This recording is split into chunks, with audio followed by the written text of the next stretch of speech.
Alrighty, ladies and gentlemen, once again, we are going to be talking about the Lost Fleet.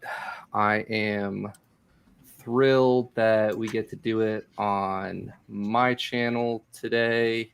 For those of you who have not been keeping up, you can go catch the earlier streams rotating between channel Unity 151, Rajathon, and Geek on My Sleeve, all the way back from the first series. We're now nearly done with the second, Beyond the Frontier, talking today about Steadfast.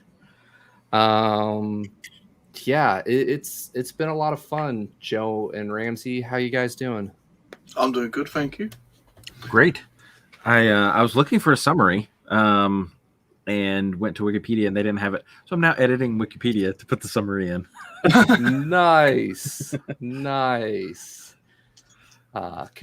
Contributing to the booktube community in meaningful ways. Yep.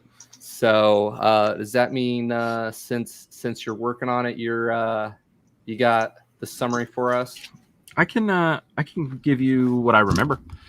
Generally, when I do summaries, what I do is I try to read, skim the chapters, and then I actually started. If you've never seen my channel before, I started a summary podcast that I cannot.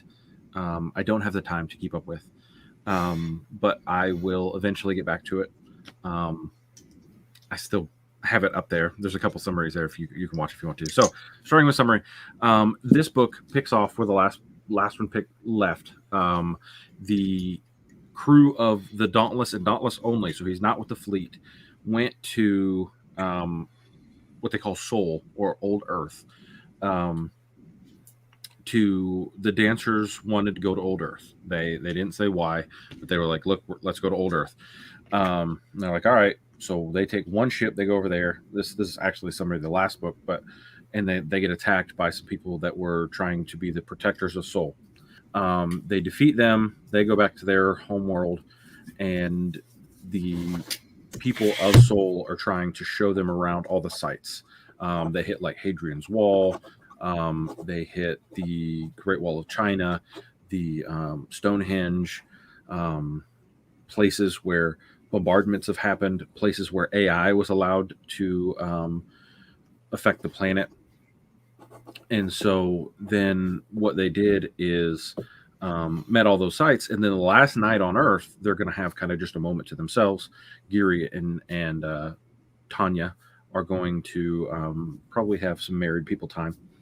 And all of a sudden, Lady Vitali comes in and is like, hey,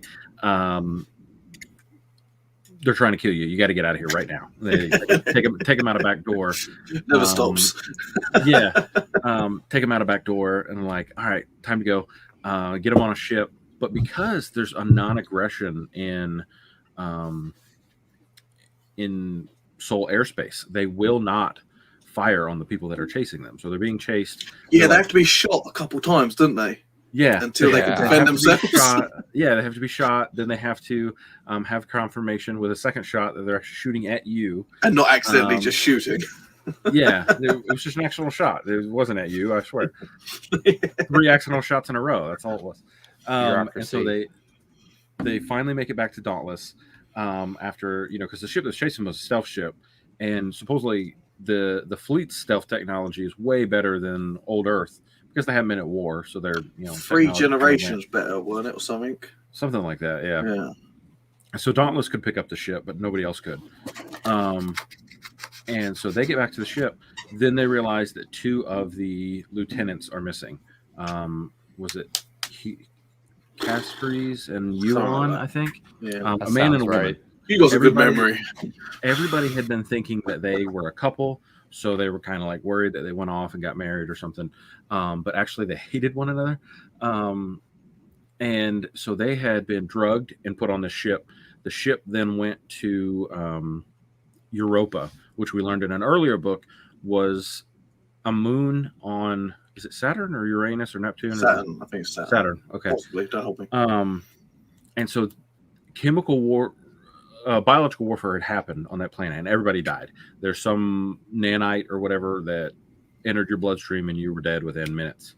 So they go and they land on this planet, and everybody's freaking out, like, what's going to happen? So they create this rescue mission where they have these, they take their suits, and they realize that if they take the Hell Lances down to like 0.1% power, it won't kill the people in the suits, but it will kill everything that's on them. Strip a layer of the armor off as well, like really roast them. Yeah, and it was very uncomfortable. It fused all this joints together. They had to basically be cut out of the armor after. So they go down, they rescue, they do the hard job of like a breach contact where it describes it really, really well from a military standpoint. You look at it and you're like, this is probably the most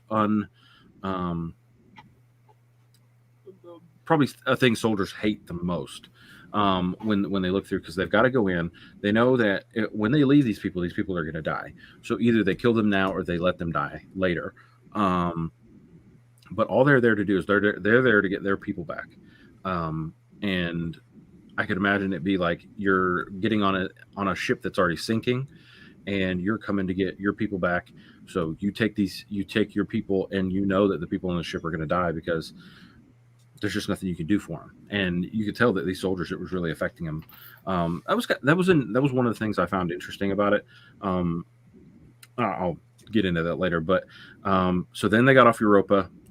They actually there's a crew that basically sits around Europa that nothing gets off there. So the minute something tries to leave Europa, like you can land on the planet, but you can't ever get off the planet. So if they try to get off the planet, they blow them to smithereens. So they had to work with them. They came onto their ship and they were floored at like the inside of Dauntless. They were like, man, this ship is just made for war. This is all this is. Like, this is basically a warship. That's it. And so then they get back in the hypernet. They go home. When they get home, now I'm drawing a blank. What they did at home. They go back. Geary's niece, the girl, she got sent off. Yes. The other geezer was left in charge. Can't remember his name, but he's the one who's a bit of a loose cannon. And the fleet headquarters left him in charge, hoping that he'll kick up a problem. He doesn't. He does a really good job. Mm-hmm. And then Geary takes over, and then they get sent off to go do a mission to deal with refugees flooding in from the syndics. Yes. And then they have to deal with that, and then they have to go to the syndics place to deal with what's happening. This is the first chance he's had to be off of Dauntless, because he actually goes. He goes onto Dwellos' ship. That's it. And goes to do that, and they realize that they've been pulling all these resources away from the border. Because he went there when he was younger and saw it all prosperous, not prosperous, like all nice and good, and now it's like barren. And there's a whole star system that they had used because it wasn't like a viable living star system. So they had like defenses and stuff in that star system between the syndics and the Alliance. And basically they pulled everybody out of there. So that like the refugees were just coming across. Okay, whatever, no big deal. And then they looked into the syndics, and then they saw that they had some battleship or a battleship and some other little ships, and they had to deal with that problem because the refugees were like rebels, and they got like evicted out, so they had to leave. But they would go back. They couldn't go back because of the new government who took over, basically like the syndics anyway. So then Geary decided, because he's got to stop the refugee problem, he can go over there and destroy a load of stuff, or the ships or whatever. And so then wanted to send them back, so they would go back. Wasn't it? Yeah, he kind of oversteps his orders. In that instance, which I thought was kind of interesting, because all the way up until now, since Blackjack got back, that's what the government's been worried about, right? Like him going above and beyond, not following his orders. So curious to get your guys' take on that. In a way, it's like he was following the spirit of his orders, trying to solve the problem, but twisting it a bit. Exactly. It kind of makes you wonder if he's going to get some pushback, especially with members of the government really looking to see him get roasted over the coals because he didn't follow it to the letter of the law. And they were clearly trying to set him up for failure, right? Sending him the bare minimum resources necessary to the point where they had some pretty close fights, right? Where they were literally outgunned when they went up against, I always get them mixed up. Black Fleet, that was called, weren't they? When they turned up? Oh, later on. Yeah. I think they called them the Black Ships. Black Ships, that's it, sorry. Dude, they actually look pretty cool. And they were completely AI driven. Yes. And they had loaded basically all of Geary's battles into the AI, and the AI used Geary against Geary. So he had to use Disjani against Geary. Yeah, because she's been running simulation after simulation, trying to study and learn from him. So yeah, it was kind of nice that it wasn't just Blackjack again to save the day, right? Like his captains are growing up and becoming master tacticians of their own. I thought it was cool that they tried to bait Badiah into being the bad guy. And yes. He's like, no, I just did what I was supposed to. Yes. I followed orders. Yes. I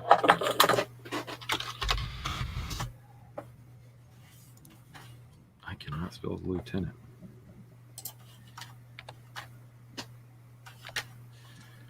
So we were talking a little bit about it before we got on stream, but where does this book rank for you guys in the series? In this series, the Beyond the Frontier, it's the worst one. I would say. Yeah. I'm with you. I feel like the last book for me was a lot of fun because we got to see the aliens, and I mean, like, when it comes to sci-fi, if I'm not just a sucker for big guns and alien species, why are you even reading sci-fi? But in this one, like, we get a little bit of the dancers. We got to see Earth, which was kind of fun, seeing the contrast between, like, you know, old Earth descendants and, you know, the children of the stars, and kind of like how they see themselves as almost like two different species almost. But other than that, it's more just like cleanup, right? Like, let's try to wrap this up before Black Fleet shows up.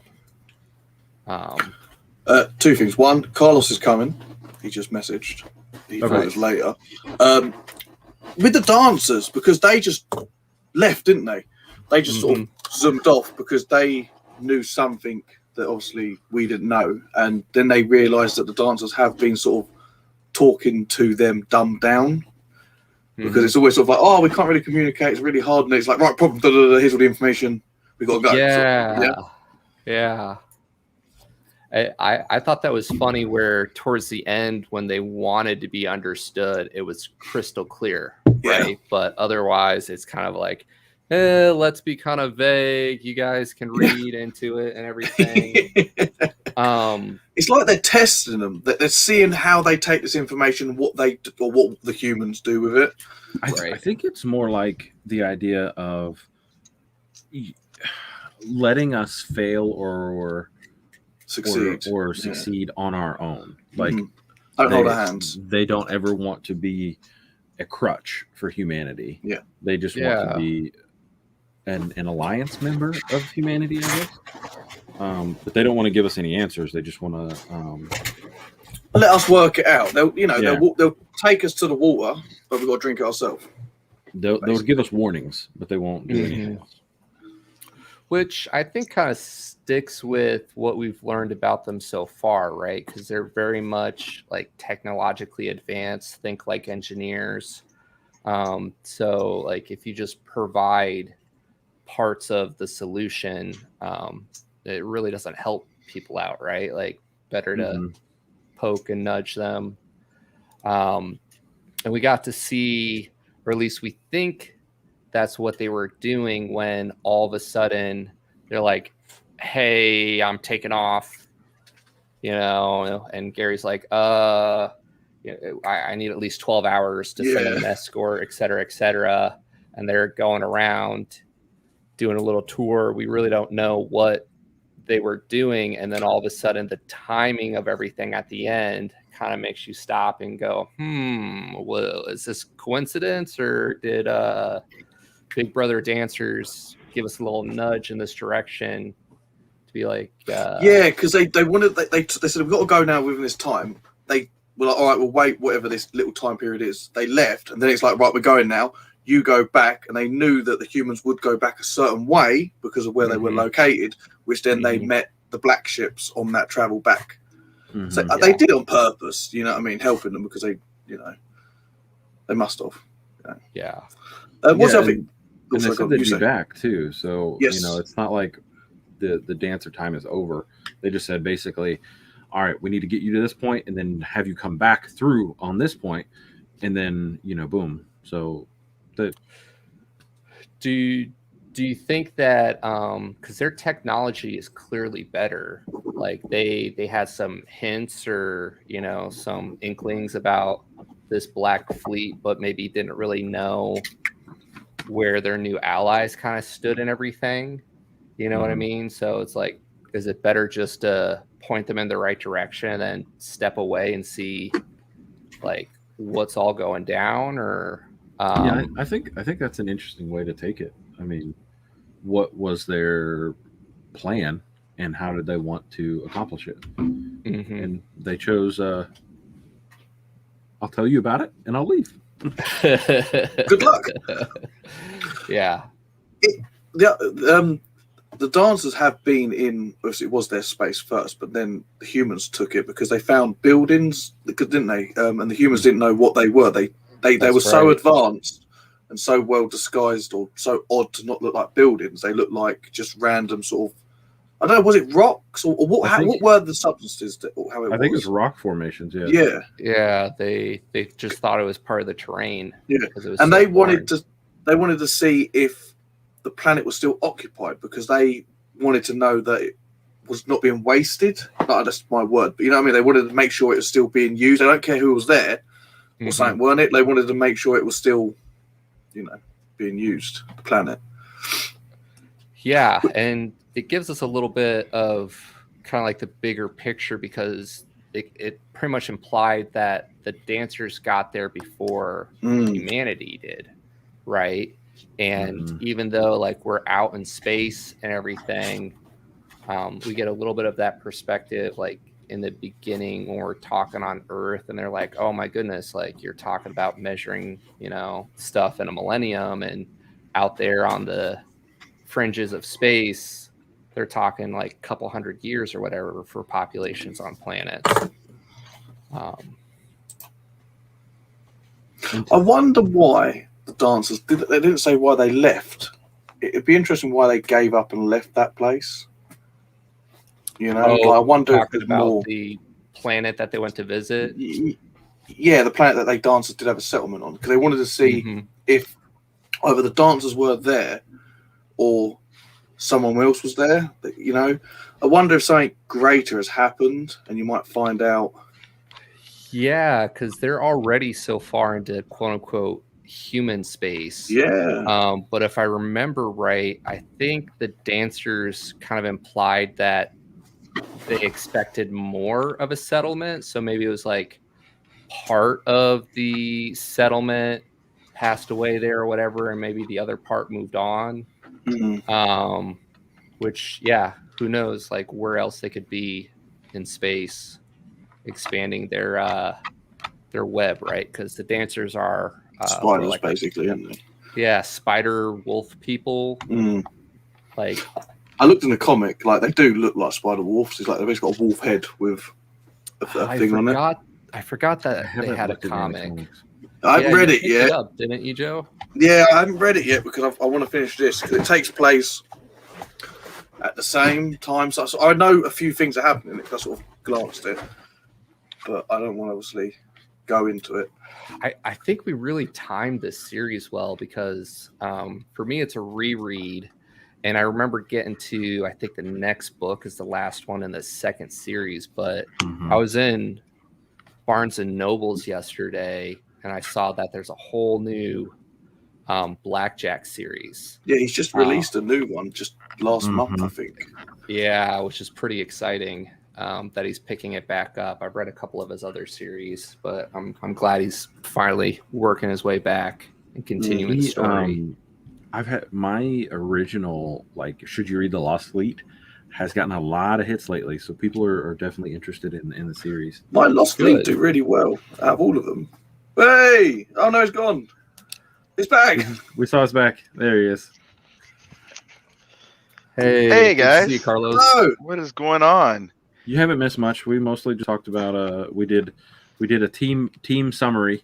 We all worked on it, and then got into talking about it. So what do you think of the book? In the series and overall, where does it rank for you? Last. Yeah. What I think that's the verdict so far. I feel like because the rest is all action and that's what you sort of expect, it's not that it was bad, but it's just so different to the other ones where it's a lot more slow paced. You're doing a lot more world building and seeing stuff, and nothing really happened. I mean, there's a bit of action on, when they leave Earth with the stealth, but it's nothing crazy. And then, you're learning more about that.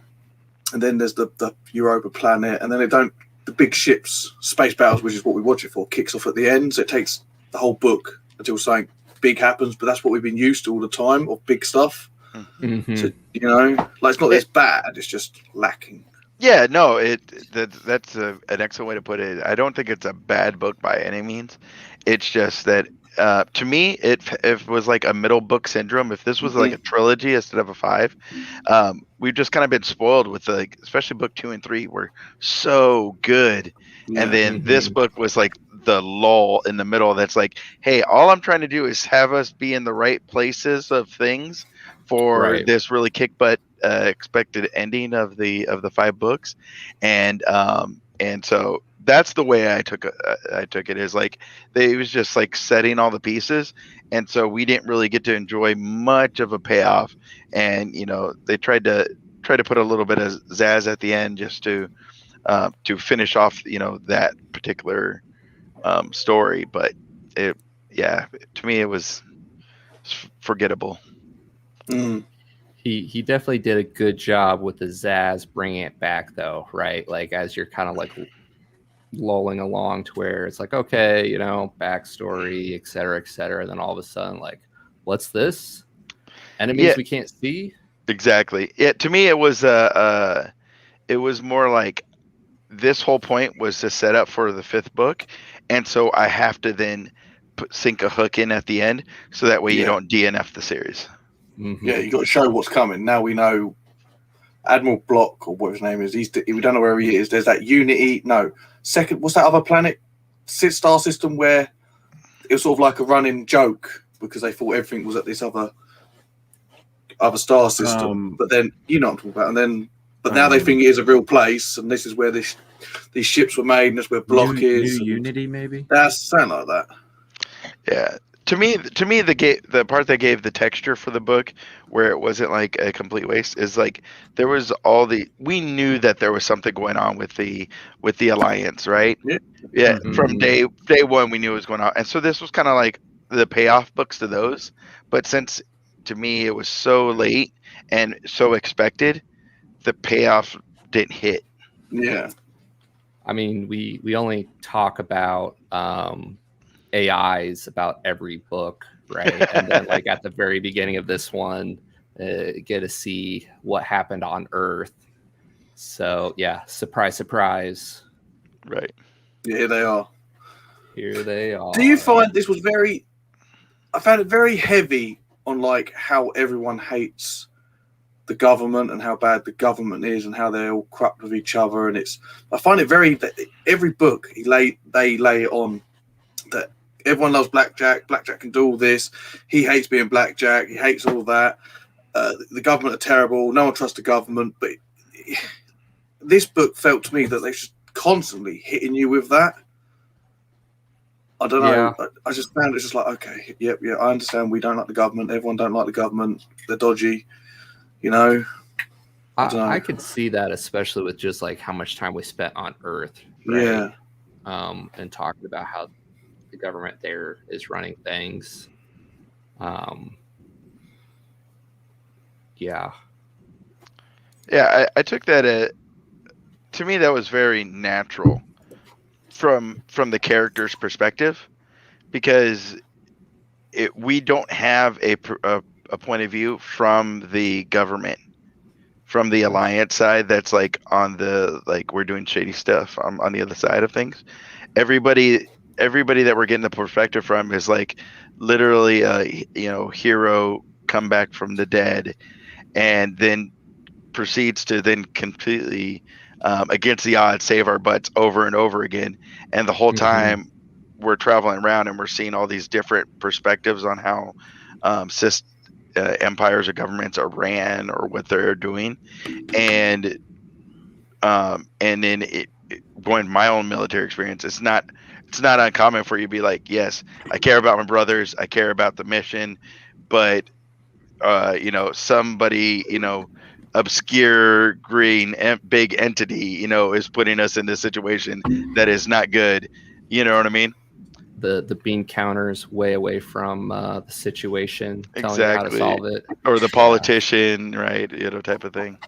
Yeah, you've got to think. I don't know about in the UK for Joe, but in the United States, we haven't had a general as a president in many, many years, and I think it's because it takes so much for a general to come and become a great politician. They are used to running people who like to follow orders, not people that want to question everything you're doing. Yeah. Have to convince them on every detail. Was it Eisenhower was the last general president that we had? The whole system's changed, 50s. Doesn't it? Like, I'm not trying to get into politics, but like the whole thing's changed. Like, being a politician has turned into a career, and they do it just to push themselves forward, which is what's good about this, because it really shows a really exaggerated version of that, doesn't it? And like with that, like, so they know that the alliance is falling apart. The politicians know there's a problem. They know that people hate them, and they're talking about not classifying everything. And then they're like, right, we're going to classify everything. We're all going to vote. We're going to classify it. It's kind of like you just been talking about how like you're worried that blackjack's going to take over. It's going to fall down. Like all these things. Everyone knows it's bad. They spoke about not classifying or classifying it's a problem, and it's like, right, classify. And then it gets leaked because it's going to get leaked. It's kind of. To Ramsey's point in the connection to the book, to me, I think that the reasons why we haven't had a really great general, because throughout history, is there had to be something where they were like, it was almost a like heroic deed, or like we weren't supposed to do that, or we were attacked in the defenders, and so then that person gets elevated status wise, right? As opposed to like, Vietnam really wasn't a war like that, right? Afghanistan wasn't a war like that. In the last, 15 years, I think David Petraeus was in that slot until they buried under his BS, in terms of personal stuff. But I could definitely seen that happening there. And then that's what Jack is in the books. He is that hero that's come back. You know what I mean? Mm-hmm. And Jack Campbell's also a previous military guy himself, right? Like in the Navy and everything. He's a naval guy, so, not surprising that we get a little bit of that perspective coming through. But we did have a couple characters kind of in the middle ground. I forget his name, but the old general that was thinking about going into politics, our dancer liaison. Carl Bond? Carbon, yeah. Oh, yeah. It's Carbon, I think. Is it this book where he kind of has that moment with John Geary where he's like, I don't even think I want to be in politics anymore. Yeah. And John Geary's pretty much like, that's exactly why we need more people like you in politics. Yeah, because you're doing it for the best, not because for yourself. Yeah. And then we got to see Rion, who tried to do the right thing and get buried. And then towards the end, the fact that her hubby is missing in action. Oh yeah, we forgot to mention that. Yeah, because he's supposed to get help, Right. with the brain block thing or whatever, and then he's Right. something's happened to him and she's lost him. Mhm. So he's probably going to be at that new Unity place because they're obviously going to go there and find and deal whatever's how they're going to go. They're going to go there, and there's going to be it's clever how they he worked that in early on with the joke. With the engineer with his green-haired sidekick about making the joke, and then all of a sudden we have this Black Fleet show up who's hiding at Unity Ultra. But didn't that joke only come up in this book? Yep. It would have been nice if that popped up a few books ago. It kind of makes me feel like he didn't plan this. You know what I mean? Like, why not bring this up a couple books ago instead of bringing up today this book for next book? You know what I mean? I think we had that conversation in even in the first series. I know we did. Do you still feel like it very much the same? Like, I know supposedly he's designed it to where you can read them independently, but at the same time, I'm with you. Like, the story arcs, we're lucky if we get something dropped the book before, if not just here it is in the book.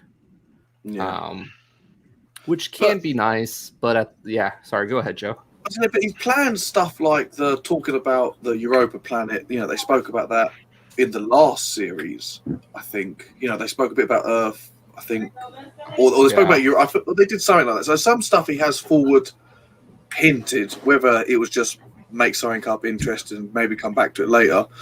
But he does sort of, this book. What's going to happen next book? Okay. Let's just put it in this book, and then for next book, then they'll deal with that problem. Right. It didn't come off to me that he's like a discovery writer, though. Yeah. It's more like he framed the house, and he just doesn't know exactly, where everything's gonna lie, or as he goes from room to room decorating, kind of thing. Yeah. He forgets to put outlets in one room.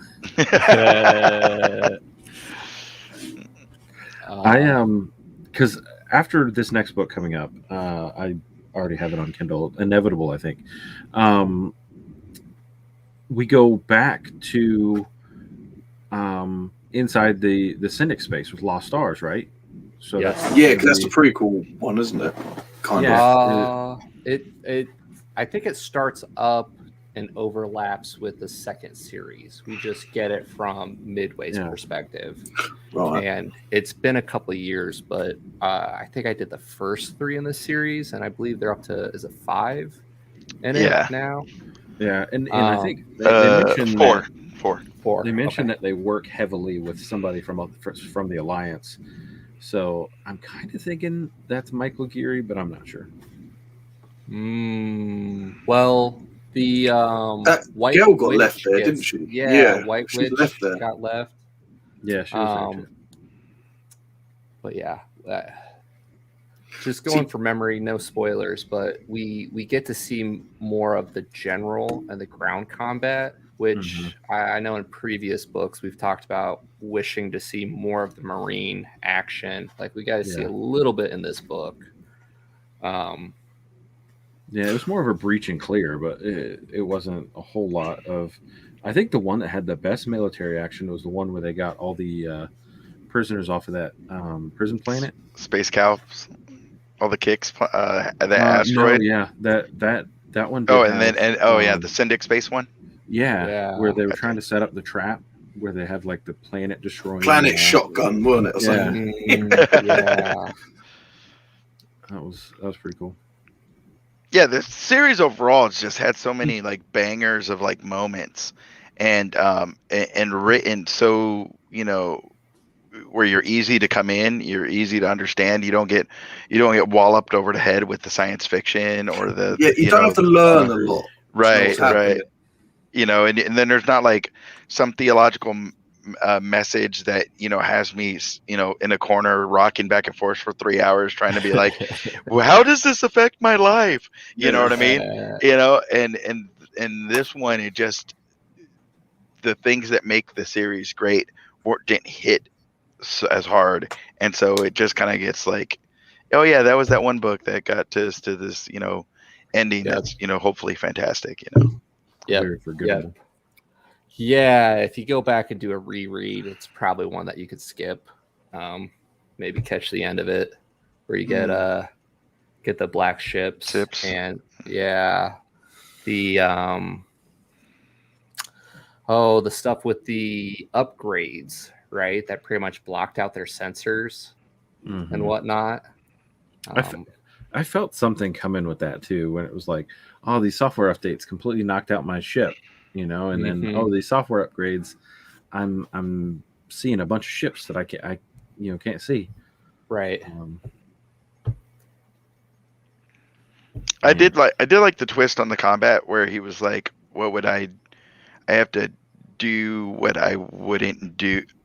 I have to I feel like the whole fighting himself is like a face-off kind of moment in space, So I thought that was at least interesting, to kind of change it up a little bit, Yeah, and when he does like the third left pivot or whatever, he's just rebelling against himself.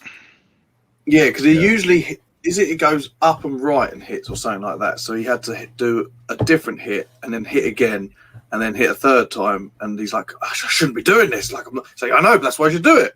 Because you really don't want to do it. Everything's telling you no, no, no. He never does the same thing again. And so for to be repetitive, is so against his nature.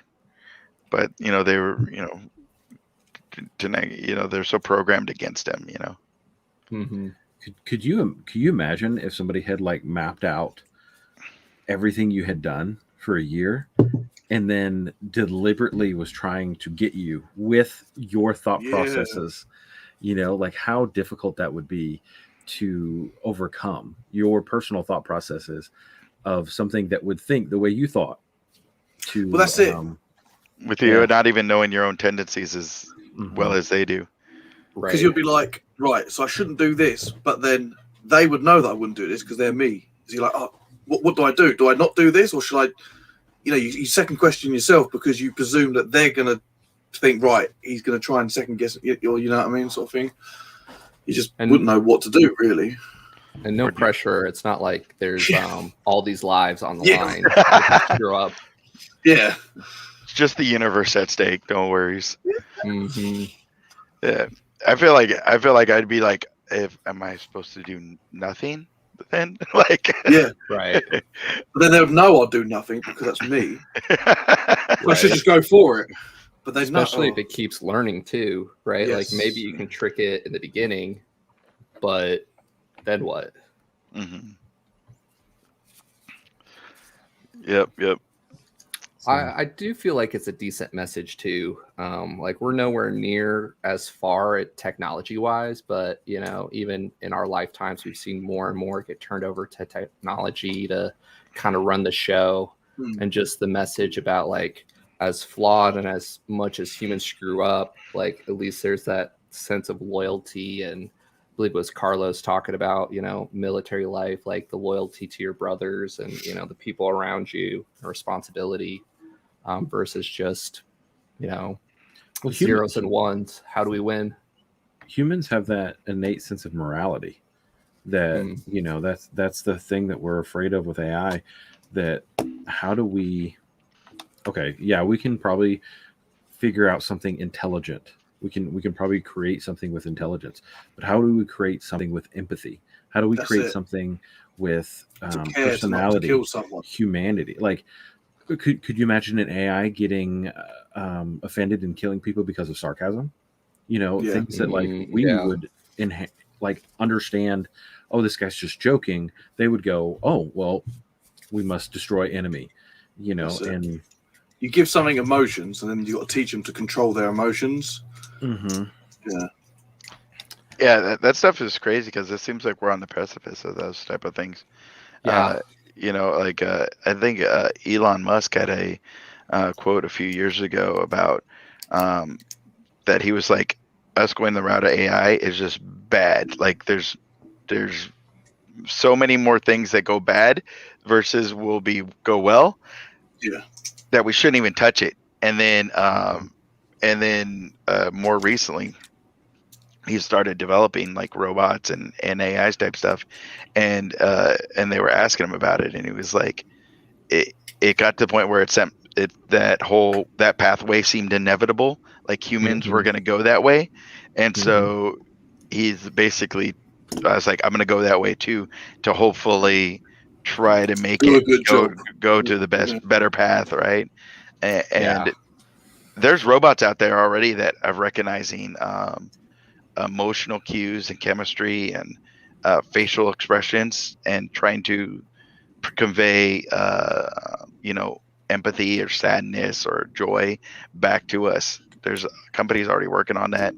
And the guys over at Boston Dynamics, man, I remember when the little robot was like hopping around, they got him dancing now. You guys seen that? Have you seen the one doing backflips? Like running, jumping, doing lateral movement, like jumping like a little parkour thing. Oh yeah! Oh my gosh! And then doing a backflip. Yeah, that guy there, they've upgraded him since then. They got him actually like doing choreography, like dancing with another one now. Makes you think about Iron Man 2 towards the end with like the drones replacing military and everything. Like what could go wrong? Worried about Battlestar Galactica style. The scariest part about that is that humans are so soft. Like you create something made out of metal that could just tear through populations. And I mean, I work on elevators, and like our biggest fear is the fact that this elevator runs no matter where. Like for me personally, it's dangerous because I'm in the places where I can get hurt. Like we've had people like take their body parts off because the elevator just keeps moving.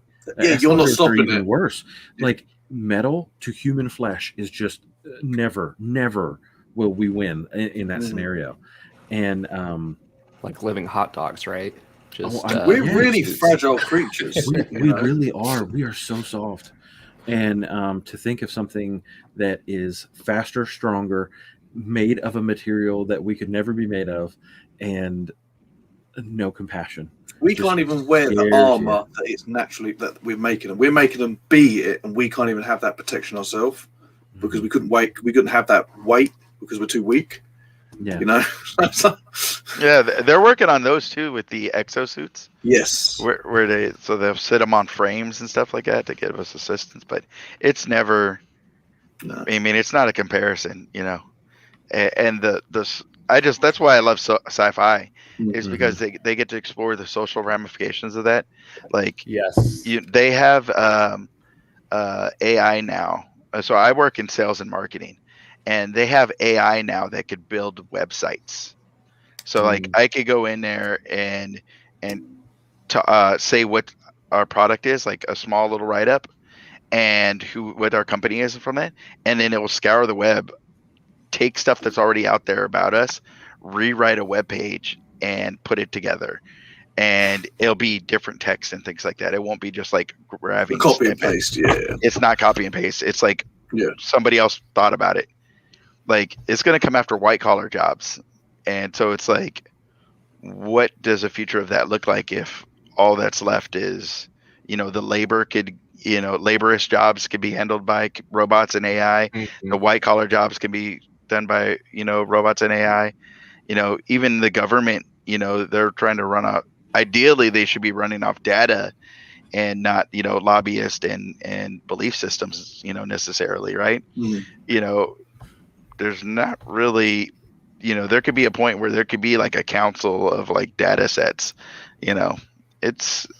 I think it's interesting. That's what I love about sci-fi is they get to explore those, hopefully in the far future, and give us a chance to get our monkey brains to catch up, but I think hopefully the AI decide to go live on a different planet and just leave us. Yeah, I reckon in the end it'll be, if it goes down that route, it'll be humans will basically be overwatching what they do, as well as say like building houses. They could build all the frames, but they wouldn't be able to build the entire thing. You'd need a huge system. Like you'd have to build a big craning system to build a house if a robot was going to do it itself. You know what I mean? So they'll build. They do basically manufacture panels and walls and buildings anyway. There'll just be AIs making everything.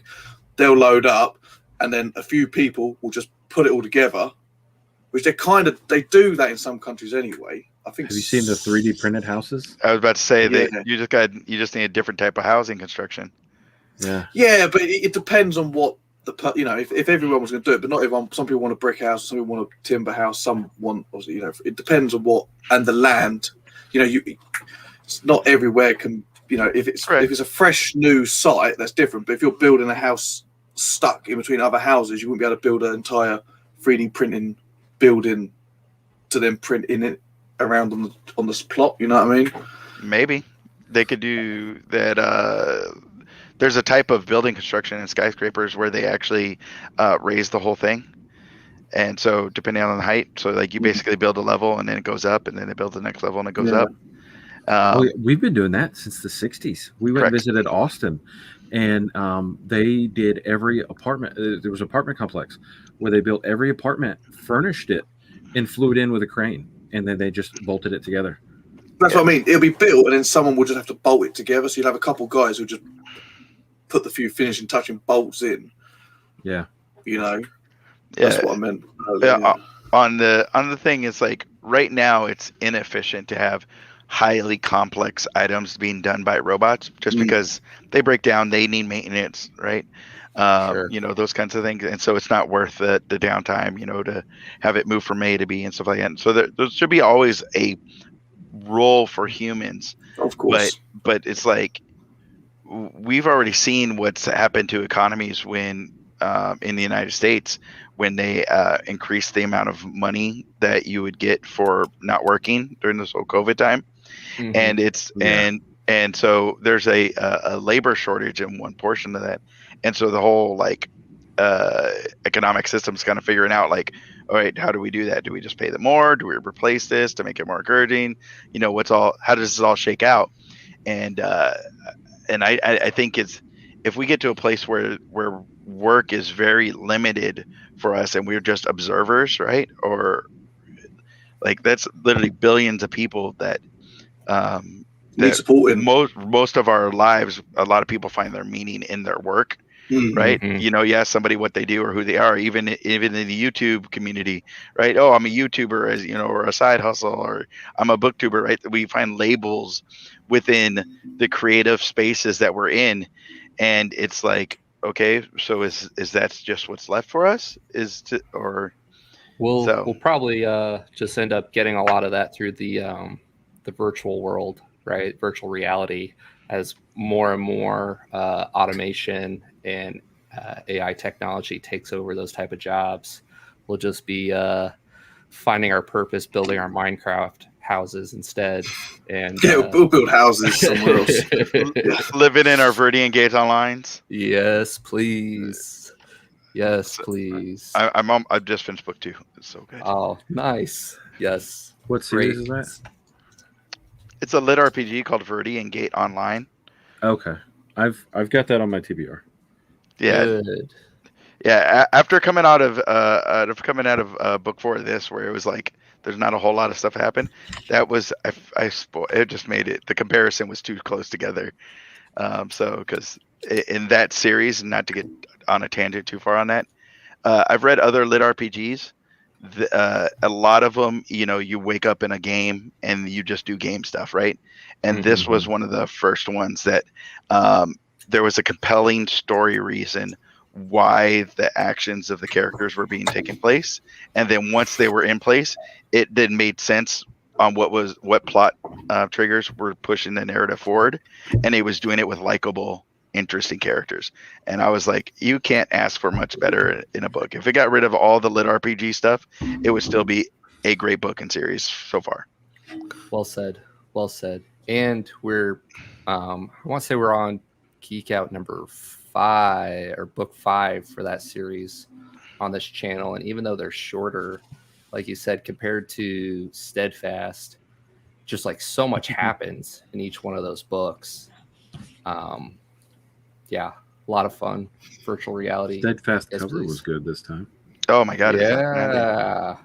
So and the author James A. Hunter, J.A. Hunter, out for the moment I met him at Dragon Con. outstanding guy. He turned the success out of his first few books of this into a publishing house and has other basically indie authors, being able to get them out into the public light, which I thought that's how it should be.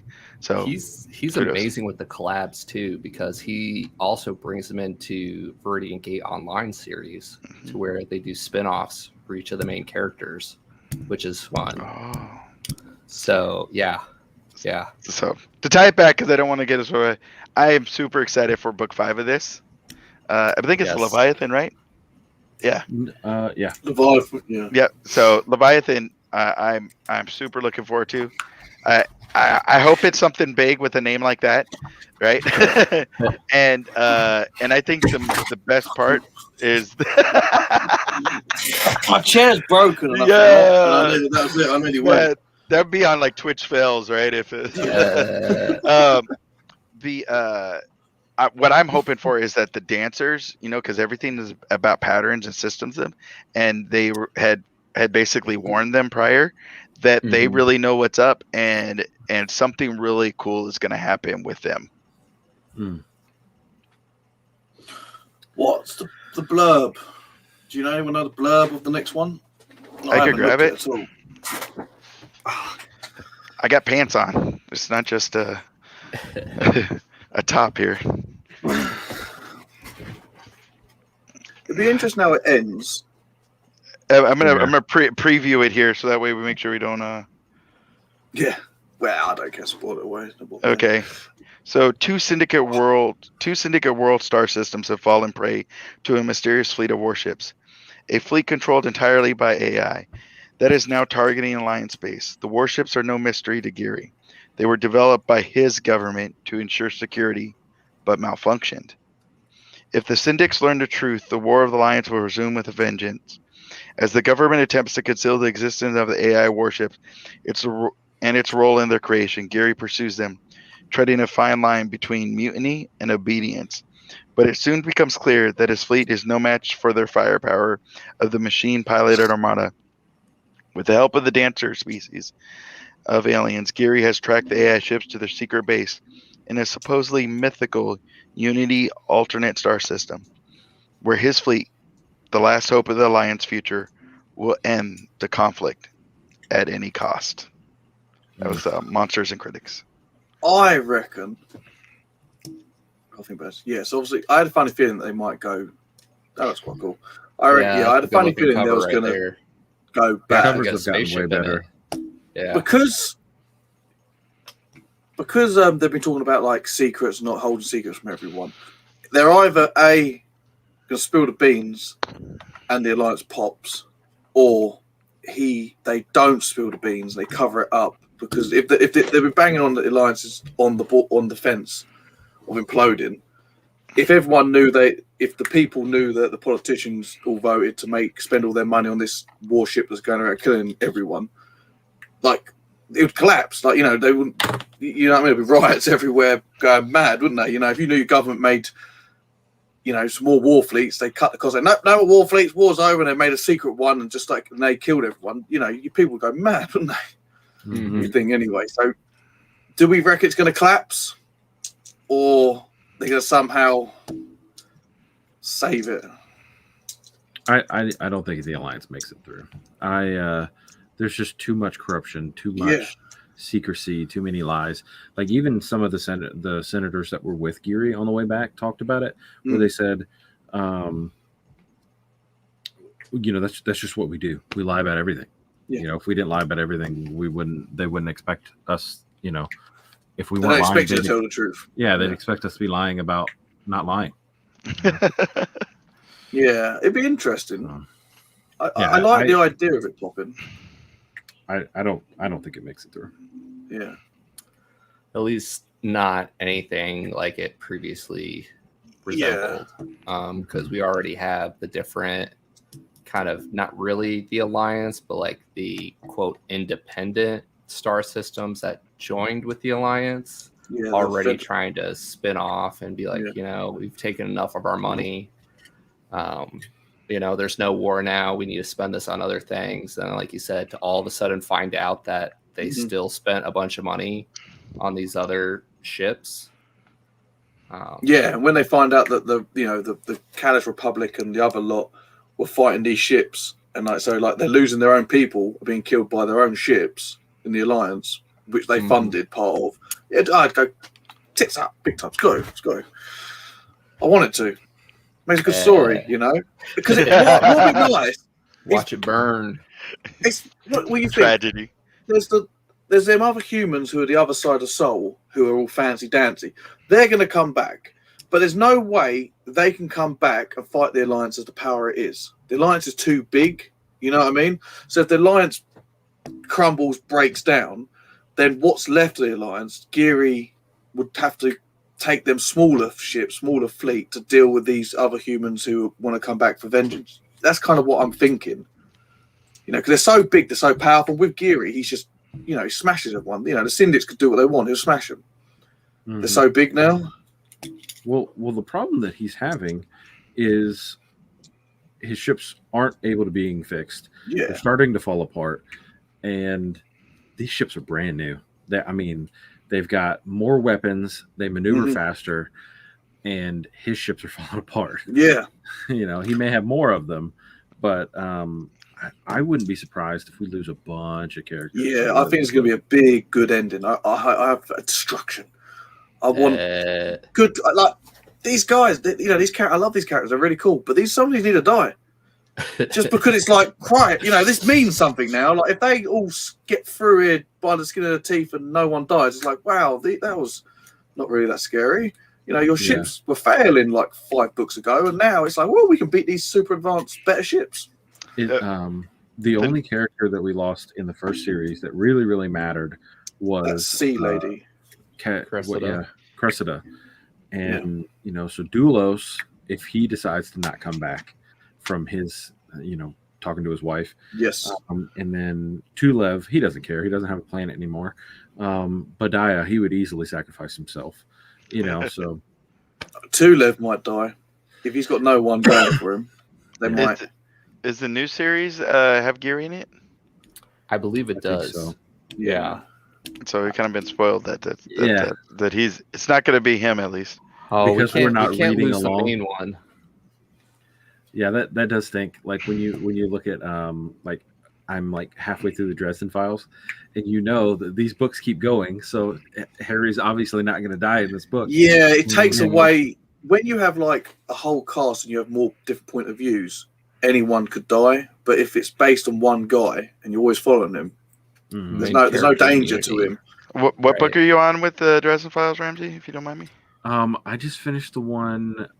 It's either Blood Rights, where he's supposed to have the duel with the vampire. Gotcha. And just don't make any assumptions like that. Oh, okay. Bum. Yeah, it turns out he's got a kid because Dresden dies. So it was cool to find out he had a brother. I won't spoil you to who his brother is, but that was pretty cool. That was probably my favorite part of that book. On my TBR, I read his Codex Alera series. I have 1 and 3. I've been looking for the rest of them before I started up. Yeah. I wanted to meet him, but I didn't meet him. And, did you meet him at DragonCon? Mm-hmm. Got a picture. I'm so jealous of the Dragon Con crew. Dude, come down next year, man. It's a blast. Come across the water, Joe. Yeah, I do. So I'm friends with quite a few other indie authors, and they was all there, and there's all pictures and doing stuff. I was like, oh, it looks so good. Did they handle the crowds and everything pretty well there while you guys were there? That's they just kind of what they let half the people come is really all they did, and it was not normally like I was telling Carlos, like my building is the Marriott Marquis where 90% of the people in costumes just sit because there's huge open atriums on 3 different levels, and it wasn't like usually it's like, okay, excuse me, I gotta get through here. Excuse me. And you could walk. You could walk. Nice. Yeah. dude, and like it's so cool because like people don't mind if you want to take a picture. Like I got one of the coolest pictures of my son. There's a dude dressed as Doctor Doom, and I mean he is exactly what Doctor Doom looks like in the comics. And my son was like, what was that show? It was Superhero Squad, where Doctor Doom was the bad guy, and so like he was a big Doctor Doom fan. He like, and so he like posed and everything's like, oh. And it was super cool, man. And like my daughter, first couple of years we went, she would just go stand next to people that she wanted to take pictures with, and so all of a sudden this person looks down and there's this little girl like this little 4-year-old standing waiting for her picture to be taken. I'm like, would you mind if my daughter takes a picture with you? That's what she's doing. That's awesome. That's awesome. We really enjoy it. Excuse me, sorry. Oh, you talking to us? I think Carlos, you talking? Muted, Carlos. Can you hear me now? Yeah. Yes, sir. Yeah. So I was I haven't done too many of them, but normally it's like 100,000 people that show up to Dragon Con in Atlanta, and it's a madhouse and super fun. It's still a great time. It was just like you could find a place to eat, and you could, at least if it was open, you might have to get it to take out. So there was a bunch of COVID related restrictions, was fine, and everybody had to have either a negative test or their vaccine proof of vaccination. So I mean Nice. they were putting in precautions, that were reasonable. So. Nice. Mm-hmm. But it's a fun thing to do. Yeah, so Next no, year. yeah, Dos Santos was there and stuff like that. But no, yeah, the stuff is great. Dresden, super highly recommend Dresden. The first 3 books are like, man, this was good. But it's like once you get past that opening phase, it gets away from the like monster of the week, like noir detective kind of style. And every single book, you basically get this bigger world, like you said. Like you find out family and backstory and meanings and realms, and and it seems like the writer always puts Dresden in a, hey, here's some cool tools and things that you could have, and then next book you're going to lose all of this stuff that you use to solve your problems, and we're going to add one more thing on top of that, just a pebble on that seesaw there before he launches you over the cliff, and it progressively just gets worse and worse and worse, and you're the further you go along, and this is like, I can't go higher than 5 stars, but this book is way better than that other book, type of thing. So I'm on Ghost Stories right now. White Knight, excuse me. I'm on White Knight. Okay, but I just picked that one up at Half Price Books. Yeah. So, but apparently book changes. I think it's 13 or 11. Is supposedly one of the best books in the series. But I haven't got that far yet. But yeah. And the audiobooks are done by James Marsters, and he is a fantastic audiobook narrator. Gotcha. You said that, and so I picked up White Knight on that, because I've been reading them on. He doesn't do one of them. He did not do the book. I can't remember which one it is, but I haven't got to it yet. Cool. So we brought in all these other series as we're talking about it. So yeah. Just love talking books with you guys. Always. It's always a good problem to have when there's too many good books to add to the TBR, right? Mm-hmm.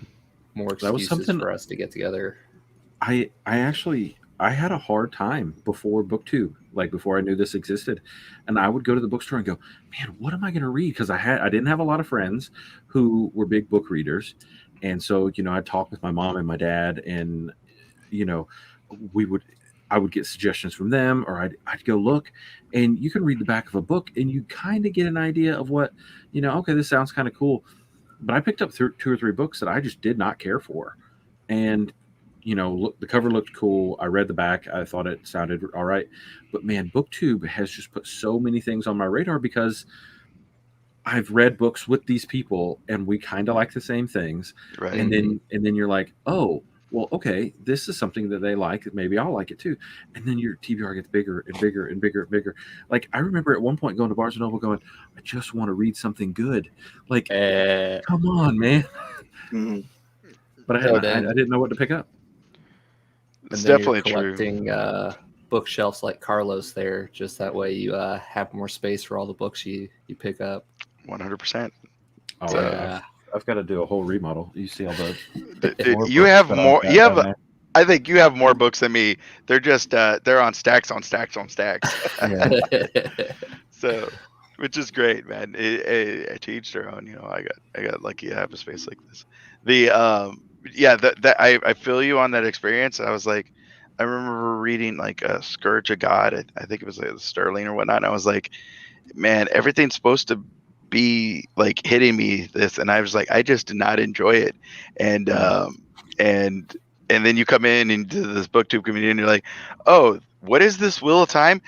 20 years worth of books, this giant fan base, and you've like never heard of this thing, like it's just like, oh wow. And Cosmere and all that. Jesus. Yeah, I had a teacher hand me the first Wheel of Time book. Is the only reason I knew about it. And he was like, because I was begging. I was like, I want something to read.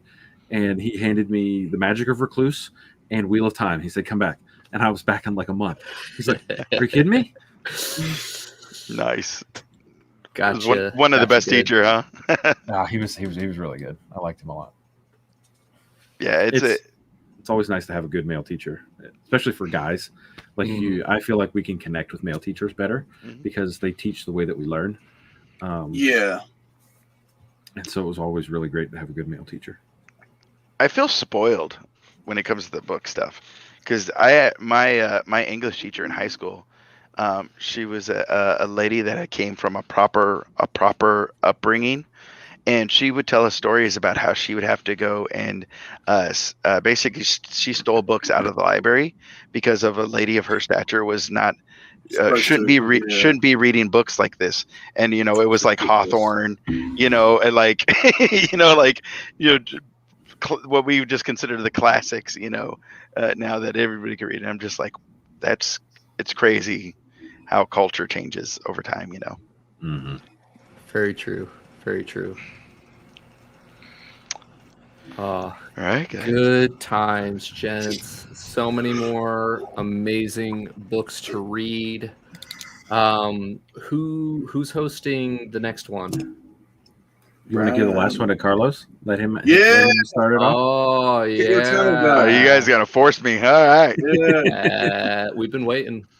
Sounds good. Yeah, I finished up the video editing of the first book. Also, I guess gotta post that, and then so then it's on to the races. I just subscribed to you, so I want to see we will video. heavily share. Thank you. I think I'm subscribed to you, right? He's only got 2, and I'm the 3rd, so. Maybe I'm not then. Let me check. I just want to point out, I was there first. my subscriber count is just multiplying. Good times. Gentlemen, anything else new and exciting coming up on the channels? It sounds like we're doing Carlos next month for the last book in the series wrap up, and he's going to have what was the video you said you finished editing, Carlos? The largest book haul on BookTube, maybe. Probably not. It's a question mark. Is it just one long hour video, or are you splitting it up? It's a long video, dear Jesus. You might find splitting it up might help, because people might not want to watch an hour in one hit. If you know what I mean? Maybe I do. It's experimenting. If I figured if anything, do it on the first one. So fair enough. Yeah, that's a good idea. Right on. Joe, what do you got coming up on your channel besides going to bed over there in loads of ideas, no time to do them. I'm actually rejigging my channel because I've got I haven't done for a little while, but the like a lot of the Unity story stuff I've been putting on the channel, but then I do a lot of this stuff, lives and the writing stuff and all the other bits on there. They kind of conflicting. I found that like people subscribe and then they unsubscribe because of depending on what the videos keep coming up. Because I've got if you're into football and you're watching football and then someone keeps posting up about, I don't know, puppies, you're like, where's my football videos? You know, so that's like where the stories, like the picture sci-fi story things I'm doing. So I'm going to make another channel just for that, because that doesn't come out as much as all this other stuff I do. Right on. So I'll take them videos off, make another one just for that, and then at least people don't, you know, that's what I feel. Because I removed all my model videos because I had people subscribing because of the models, and then I weren't doing no models, or not many models, so they're kind of like, where are my models? You know, you can talk about writing and books. I ain't interested in books and writing. I want my models. So I had too much different genre of stuff going on. So I've watched some videos on YouTube about that, where if you hone in on one specific thing, you keep your subscribers. But if you do a bunch of different things, people don't. And I've noticed personally doing that. Like, I'll click on somebody's channel for something, and then they post about a completely different topic. I'm like, I'm gonna skip that video. Yeah, I've subscribed to people, and then like months down the line, they're posting something like, "What is this channel posting about?" I'm like, "What is it? I don't care about this." But they did like a video I did like ages ago, so I unsubscribed. So I know that's what's happening, because I lost 3, I then gained 3. I lost 2, I gained 2. So I've been up this last month. I've just been up and down, up and down, up and down, and it's just like You know, I went through something like that right under 800. Yeah. And it was like I'd lose 10 subscribers, and I'd slowly get back to like 798, then I'd lose 10. I was like, what's the matter? YouTube, do you not want me to have subscribers? I don't know what's going on. Yeah, I think a certain amount of that's just natural retention loss. But yeah. As long as we're having fun along the way. Oh yeah, that's what it's about, guys. Yeah. That stuff just blows my mind. I was like, I think very, very rarely have I went back and cleaned up and unsubscribed to channels. Probably have like 900 subs. I was about to say, I'm right there with you. I just looked through it trying to find you, and I thought, you know what? I know he commented on one of my videos. I'm just going to do that. I'm going to go to one of my videos. It's a faster way to go, right? Yeah. He's in the description of this video. Yeah. There you go. Shameless plugs below. I wasn't looking at that. There you go. Yeah. What I wish that YouTube would do is allow your, not just the playlist, but your actual video section to be split into sections a la Netflix. You know, you have like fiction, and, action, adventure, or, comedy and stuff like that. Allow us to break up the categories inside the channel. And I think that would solve a lot of the issues of driving to a niche, that then the niche could be unsustainable, right? Because you're going to find a lot of your new viewers in just slightly off of what you are, and then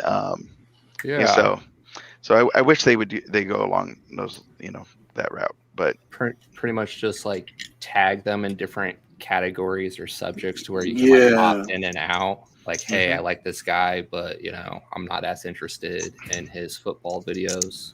Right. Right. And then when you click on videos, you don't just see this wall of stuff that you probably don't give craps about. Yeah. Yeah. See, when I go on the video, if there's a video I like, I go on their channel, I just look at the playlists, and when YouTubers don't put their videos in playlists and they just don't bother about that, I don't even bother trying to hunt through their channel, because if you break your videos up into playlists, so you're like, oh, this is just sci-fi reviews, and then this one's horror reviews and stuff, then I can go on and come like, I'm interested in sci-fi, I don't watch horror or anything. Right. I go on the sci-fi review playlist, and then I look at all the different videos they got, and I watch it. I find that very helpful as someone who wants to find stuff. I understand that, but like I do that all the time, especially when I'm watching like video game playthroughs. Like, I'll go straight to like that person's playlists, and be like, this is where I want to be. I want to watch this game only. That's it. Yeah. They're just so frustrating to me, the playlist, because they're not usually done well, and it's not like it's something I've done, so I can't be like, you guys should do better, because I don't know what they're doing either. But have you ever gone through a walkthrough and it's like episode 1, episode 2, and then episode 3 is like I've missed 3 hours of gameplay. You know what I mean? Like, it was like there was that thing I clicked on this to see that one part, and you didn't where's the show rest it of to it? me. Yeah. The movie up there? So Yeah.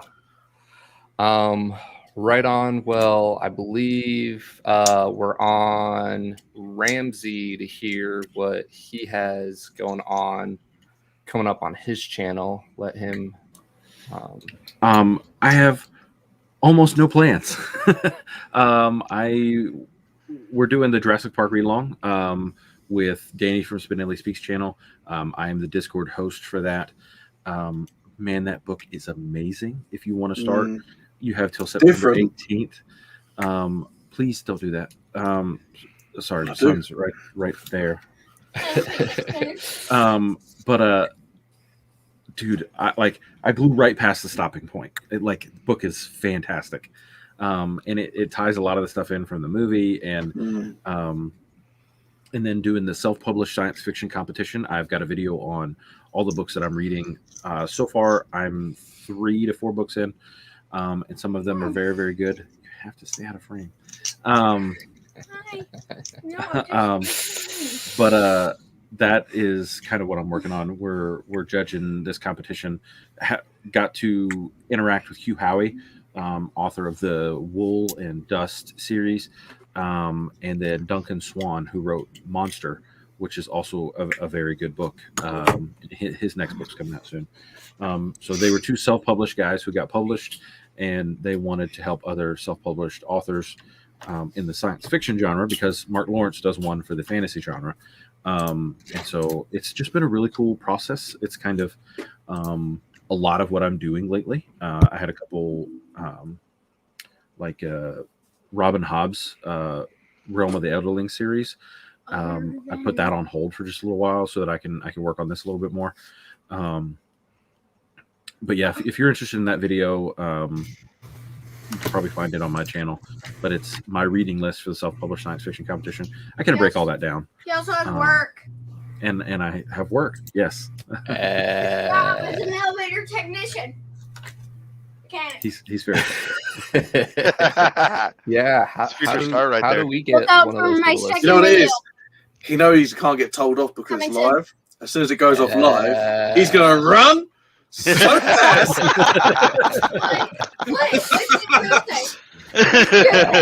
That boy's gonna be quick.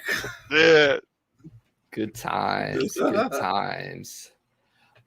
So for Geek on My Sleeve, let me see if I can get this to work. There we go. Next Sunday, going back to 5 p.m. Eastern, He Who Fights with Monsters, Book 3.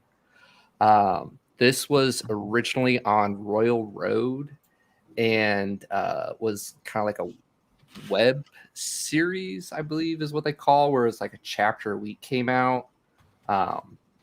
Whole lot of fun in the lit RPG genre, similar to what Carlos was talking about earlier with VGO, except for these books are about 3 times as long as the typical VGO book, and the main character is not your typical white knight. He's pretty much like a warlock, and is just a whole lot of fun. Don't want to get into too many spoilers, but definitely worth checking out. Rumor is Shirtaloon himself might try to make it, which should be a lot of fun. If he is able to do that. He very rightfully so called my brother Peter and I out on being absolutely awful with names, and said we met at a support group for people who can't remember character names. So we'll try our best to take notes. So we're not just like, yeah, that one Chicky Poo who does the stuff and the thing. Yeah, amazing series. Definitely worth checking out. Hope you guys can hang out with us when we go and do the Lost Fleet over on Carlos's channel. Thank you all so much. Yeah, it's been a pleasure, gents. Any final thoughts? No, I'm cool. No. Yep. Awesome. Looking forward to finishing up the series and then continuing some more read-alongs and Read my talking about books with you guys. Absolutely. Thanks everybody for watching and catching us on the replay. Make sure to check out these gents' links below and chat with us on Discord. Thank you much.